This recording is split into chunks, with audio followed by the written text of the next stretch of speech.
ஊட்டி விட்டுறாங்க. காலையில் ஊட்டி விட்டு கிளாஸில் உட்காந்தா முதல் பீரியட் இங்கிலீஷு. பாவம் அந்த டீச்சர்லாம் பார்த்தா என்ன தத்தா உங்கள் பண்பாட்டில் டீச்சராமா இருக்கு. மூஞ்சி ஊழா முடிய போட்டு கையும்லாம் ஒண்ணும்லாம் இப்படி இருக்கு. ராமநாதன், ஆசிரியர்கள் எல்லாம் திட்டக்கூடாது, எல்லாருமே மேடையில் இருக்கிறது ஆசிரியர். அதாவது நான் உங்களை மாதிரி ஆசிரியர் சொல்ல, நாங்க பிரைவேட் ஸ்கூல்ல சொல்றோங்க. சரி, இப்படி இருக்கு.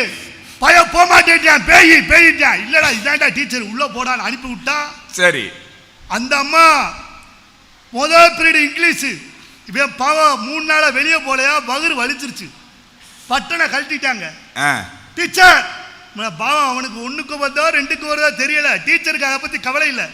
முதல் பீரியட் இங்கிலீஷ் அப்படின்ட்டு எழுதுச்சு, BOY அப்படின்னு எழுதுச்சு. பையன் டவுசரை கழட்டிட்டான். டீச்சர் என்னடா? டீச்சர் சிட் டவுன் பாய், சிட் டவுன். BOY பாய் அப்படின்னு டீச்சர் இல்ல